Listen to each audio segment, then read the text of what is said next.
El Nadal de 1962 es recordarà per sempre com el de la Gran Nevada. Com si fos una postal d'hivern, la ciutat es va despertar emblanquinada assolint gruixos de neu mai vistos. Gràcies a en Joaquim Biada i en Francisco Ruz, tenim el testimoni fílmic dels fets. Ells mateixos ens explicaran com varen viure i filmar les imatges que us presentem en aquest episodi de Mataró Retro. Bueno, aquell dia la mare ens crida i diu: nanos, que hi ha 10 centímetres de neu i encara està nevant. I és que això ja era algo fora del corrent ja en aquell temps, saps? Havíem vist alguna nevada però mai que quedés tot blanc. Llavors se'n va córrer anar a veure el company i anar a sortir a donar la volta per Mataró, i van venir per aquí al parc, van donar la volta i mira, i va anar augmentant cada vegada més.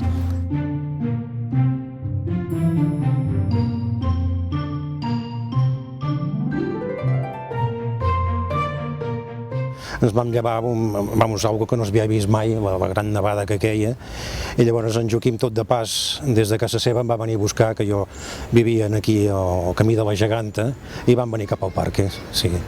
I vam fer tots els numerets aquells que surten a la pel·lícula, no? Teníem 16 anys. Teníem 16 anys.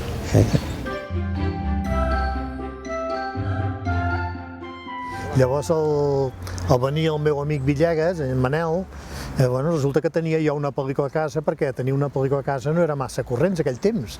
Una pel·lícula d'aquelles valia unes 400 pessetes, llavors, que ara això, en aquell temps era quan donaven a mi d'aprenent per tot un mes. Vull dir, no era massa corrent tenir això a casa. I vam anar a filmar, vam anar pel carrer Isern, vam anar a la Rambla, vam anar per Rondofons 12, sí, vam recórrer tot Mataró una mica, però, esclar, havíem de mesurar el que filmàvem degut a que el cost de la pel·lícula era molt gran, llavors. No podien, com ara en vídeos, això hagués durat 2 hores ara, però llavors no podíem filmar més.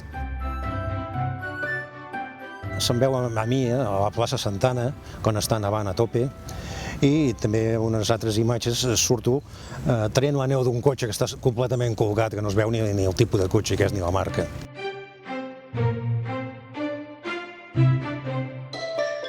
Es veu una escena que es veu una noia tirant neu pel carrer. Aquella és una germana meva, una germana gran. Llavors surt també un gos, un gos basset d'aquest salsitxa, que precisament es va morir al cap de 2 dies. No sabem si va ser degut al fred que va agafar o què, però es va morir, el pobre.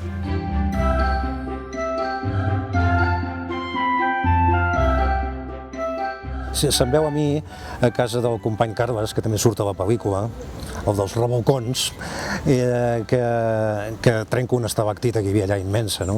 Imagineu-vos el fred que feia. També recordo que a casa del Joaquim hi havia un ninot de neu que havien fet els germans. Surten unes imatges de les oques del parc de Mataró, que era algo molt propi de la nostra infància, que quan veníem amb els pares a fer la volta pel parc anàvem a tirar-los pa, no? Surt el Carles, que es posa sota un arbre no gaire gran i comença a remenar-lo i queda colgat de neu. Són unes imatges impressionants de la quantitat de neu que hi havia.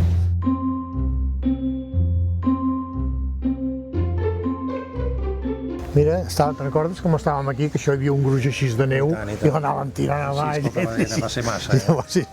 Llavors en Carles, que es va tirar sobre allà unes herbes, allà uns gruixos hi havia. Això era cap al migdia, no? Sí, cap a les 12. A les 12 o a la 1 o així, sí. Llavors va nevar fins la nit, que van nevar ben bé, no sé si ben bé va nevar fins l'endemà. L'endemà va nevar, sí. Llavors també veníem pel camí aquest d'aquí, i veníem en Carles i jo, i me'n recordo que li vaig fer la cancaneta, i va caure a terra la tronqueta. Després també vam pujar al tobogan. Aquell dia al matí me'n recordo que el cotxe del meu pare va aparèixer tot com una bola, saps? I van haver de destapar, que surten a la pel·lícula, que és un Seat 1500 d'aquests tipus ranxeres, i es veu un tros que es veu tapat i un moment que es veu destapat.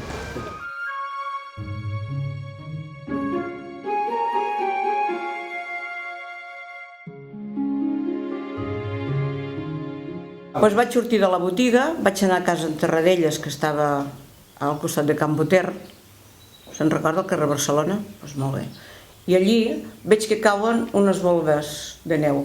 I jo dic, ai, que tiren, pensant que algun crió del balcó tirava allò d'espuma de sabó. I entro dintre la botiga a comprar i quan surto, que ja havia passat un quart o 20 minuts, doncs ja era més de pressa. Dic, ui, però si està nevant.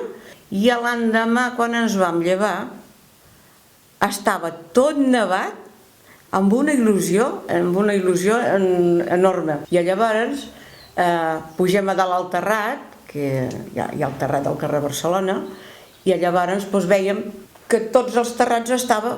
Era una postal, era com una postal de Nadal, igual, tot nevat. La pel·lícula que tenia ja la va aprofitar, preparada per el dia de Nadal pels nens, la vam aprofitar dalt, però va ser emocionant. Llavors ell tenia la càmera tan a punt i va ser un dia tan especial que agafa la càmera i en aquesta càmera va fer la filmació. Les càmeres de 8 i Super 8 mil·límetres eren el format de cinema domèstic utilitzat per filmar esdeveniments familiars. Molt abans de l'arribada del vídeo i els formats digitals, aquestes càmeres eren totalment mecàniques i les imatges s'enregistraven sobre cel·luloide o pel·lícula de 8 mil·límetres de diàmetre. Per poder canviar d'un plano general a un de més curt, la càmera de la família Ruth comptava amb 3 òptiques muntades sobre una plataforma giratòria que havies d'anar voltant per poder passar d'un plano curt a un plano llarg.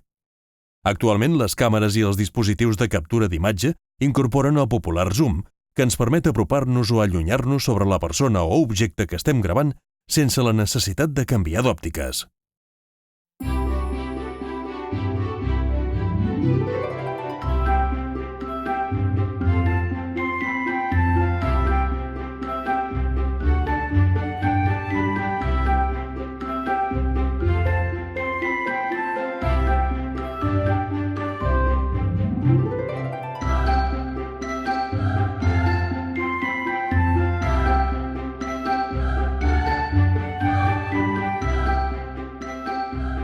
I com que estaven els dos nens a dalt al terrat, el petit jo el tenia al braç i a Joan Carlos, i el gran, en Xavier, li deia menja, que sucre, i ell se posa una pila que era difícil de menjar, es posa una volva de neu, un grapat de neu a la boca i se'l va menjar perquè l'altre li deia que era sucre. Vam baixar del terrat de veure aquella hermosura i llavors ens n'anem cap a Santa Anna. Era emocionant. Llavors havia obert tot just aquells dies la forneria, que això també ho comento perquè també fa gràcia, i la cua del pa arribava al Canaletes. La neu caia de la teulada d'un costat a l'altre, el que era al mig hi havia uns 75 centímetres de neu i a les ceres quasi bé no hi havia poca cosa.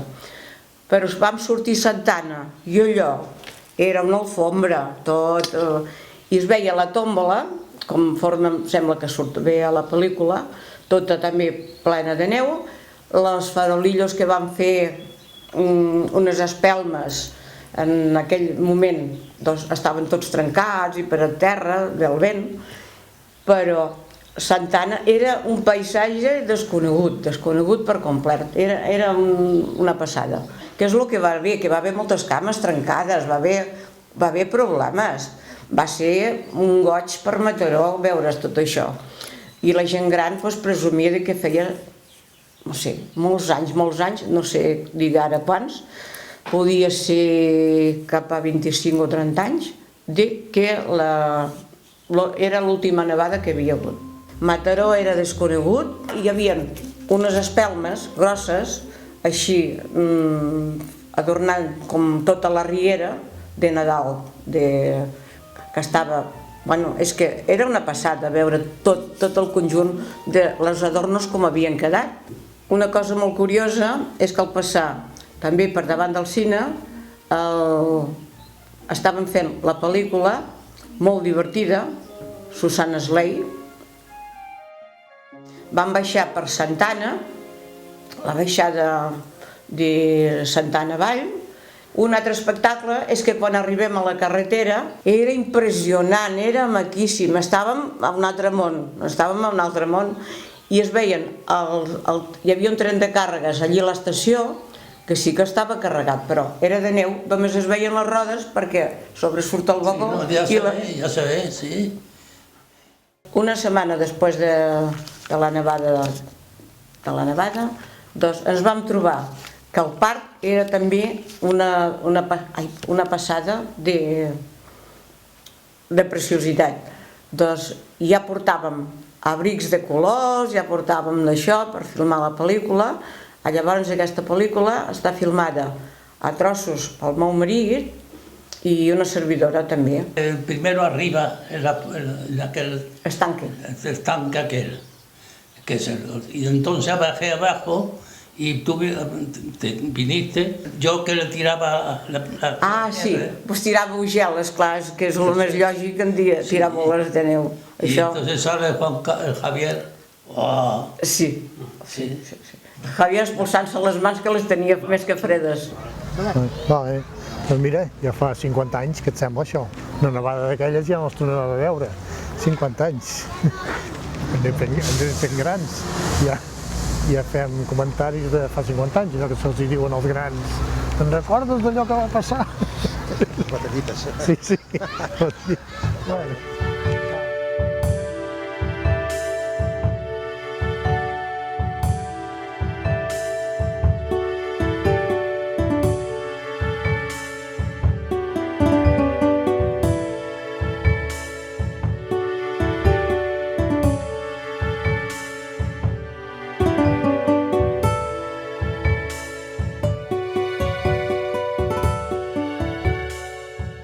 A finals de 2012, per commemorar els 50 anys de la Gran Nevada, el Departament de Cultura de l'Ajuntament de Mataró va organitzar una exposició a 3 bandes: Can Palauet, el Museu Arxiu de Santa Maria i la Sala d'Exposicions de la Unió Excursionista de Catalunya, on es recollien infinitat de fotografies cedides per particulars i institucions de la ciutat. Aquest fet extraordinari encara és molt viu en el record de molts mataronins, i el 1962 es recordarà per sempre com l'any de la Gran Nevada.